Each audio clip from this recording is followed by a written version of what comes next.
Stay in your lane. Has anyone ever said this to you? Have you ever said it to anyone? It's an admonishment I've been thinking about a lot this week.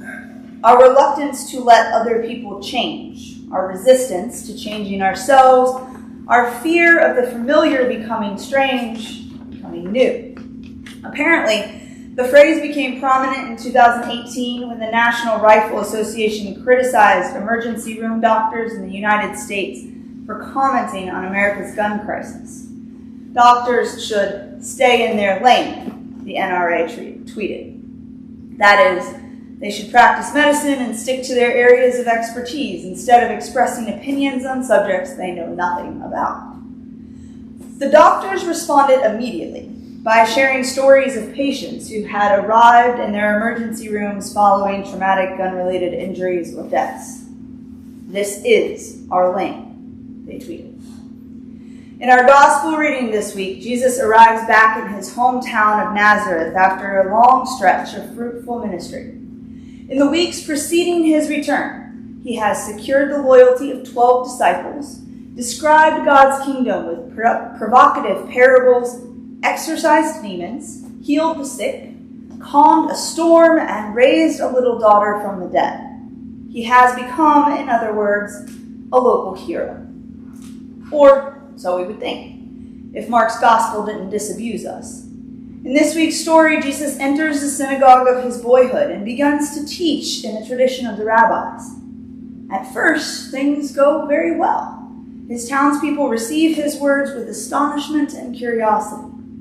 Where did this man get all of this? They ask each other. What is this wisdom that has been given to him? What deeds of power are being done by his hands? But then, almost without warning, something happens. Someone in the crowd, perhaps a jealous old neighbor of Mary's, or a childhood rival of Jesus's, or the notorious village gossip who loves stirring up dissension, starts asking prickly questions. Is not this the carpenter, the son of Mary and brother of James and Joseph and Judas and Simon? Are not his sisters among us? At this point, the text tells us the mood in the synagogue shifts. Appreciation morphs into accusation. Curiosity becomes contempt, and the people take offense. They decide that Jesus is presuming too much, exceeding his bounds, not staying in his lane. In her sermon, Sapping God's Strength, Barbara Brown Taylor points out that the only reason to identify someone by his mother in Jesus' day is to question his legitimacy, to highlight the fact that no one knows for sure who his father is. In other words, to refer to Jesus as the son of Mary is a calculated act on the part of his fellow villagers, a weaponized use of Jesus' birth story to humiliate him into silence. In a social system where one's status is fixed at birth, it's not possible for someone like Jesus, a mere carpenter of questionable parentage, to amount to anything. He has no business rising above his dicey beginnings, no business speaking with authority, no business becoming a leader, much less the Messiah. We know exactly where you come from, boy. Don't get too big for your britches. Remember your place. The truly sad and astonishing thing about this story is that the townspeople's suspicion and resentment diminished Jesus' ability to do good work on their behalf. He could do no deed of power there, Mark writes with grim finality.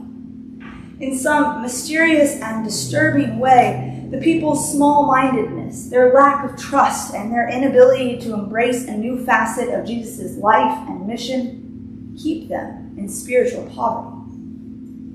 Notice that their lack of faith isn't a mere technicality. It has real and lamentable consequences. It constrains Jesus. It blocks the healing work he longs to do for the people he loves. Pause and think about this for a minute. Do we know that our unbelief has real-world consequences? That in the mysterious economy of God, we are called to participate with God's Spirit in the transformation of the world? That our refusal to do so matters. Something precious is lost when we fail to recognize the unfamiliar within the familiar, when we turn away from the extraordinary within the ordinary. We miss the presence of God in our midst. According to Mark, it is Jesus' own community, his very own faith community, that fails to recognize the truth of who he is. What does this mean for us, the church? How, when, and where do we miss out on the sacred because we expect God to stay in God's lane? Because we insist that Jesus speak in the time-worn ways we know best from our lifetimes of church-going and Bible reading. Because we demand that God act in ways that protect our status quo. Because we recoil when God shows up unexpectedly and dares to do a new thing. The disconcerting truth about this week's gospel is that we are the modern-day equivalent of Jesus' ancient townspeople.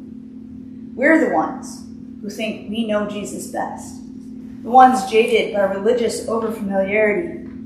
What will it take to follow him into new and uncomfortable territory, to see him where we least desire to look? The uncomfortable fact is, Jesus offends his beloved community in this story.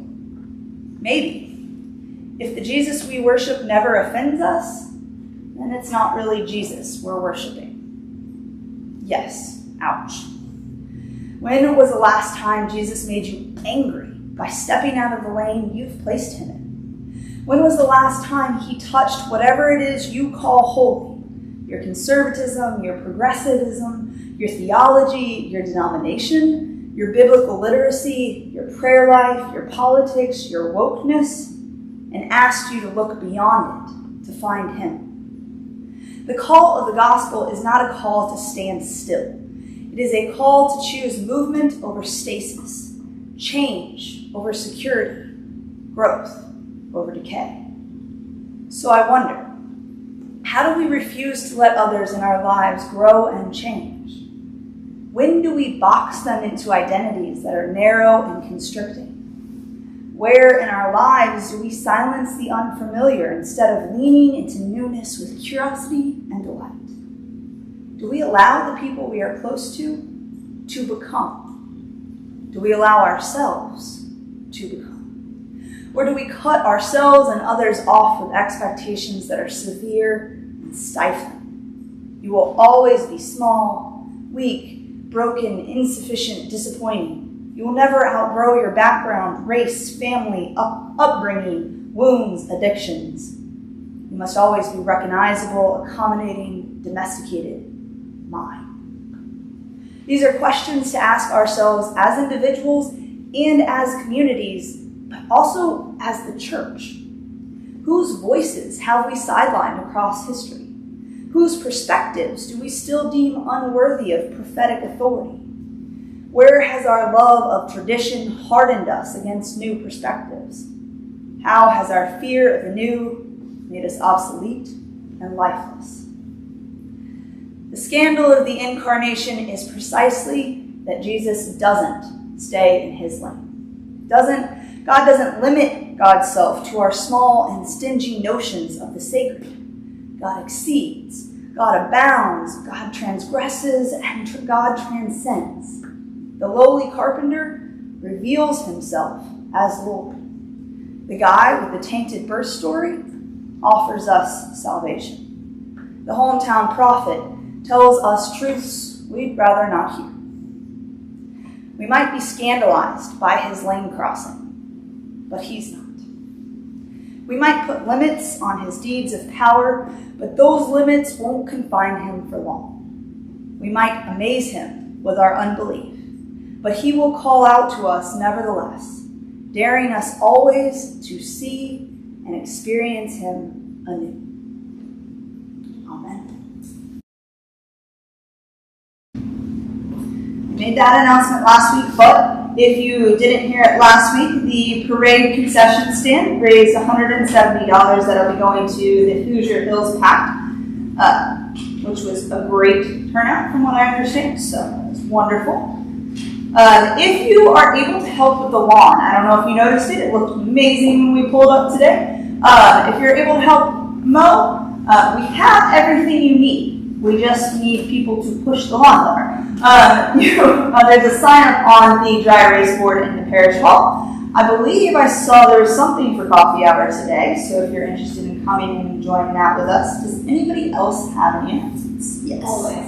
Okay, that's kind of where you are, right? Next week is our collection of Life for Life Pantry. So please bring something in, Second Sundays for Life. Also, the vestry signed off on the bid to make repairs to the low spots and sunken areas of the parking lot. I've not heard back yet from the company that's going to do it. They're also doing a lot of paving work in the city. I think they're really busy right now. Yeah. But anyway, we have approved that, so sometime this summer that will happen. Awesome. And as Kelsey knows, July 23rd, we're going to have a visit from some folks who are going to be at Waycross participating in the College for Congregational Development.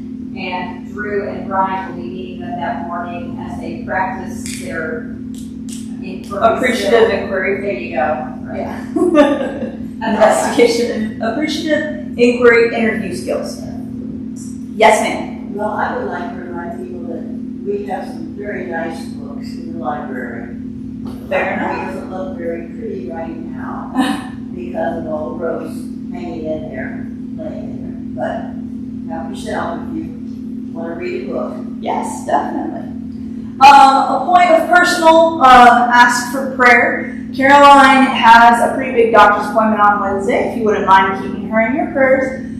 She has something called a Chiari's malformation. Essentially, part of her brain extends past where it's protected on her skull, and it can impinge on her spinal cord. We discovered this way long time ago. She does not have any signs or symptoms of anything with it, which is amazing, and we're blessed because of that. When she went for her last MRI, they could not tell if her condition had worsened or if the quality of MRIs had gotten so much better that she was just the same, but it looked different because they couldn't tell. And when I looked at the MRIs, it was very clear, different technology. So they wanted to wait 6 months and redo it. But it's a big thing because if it did progress, it probably needs brain surgery from a little 6-year-old.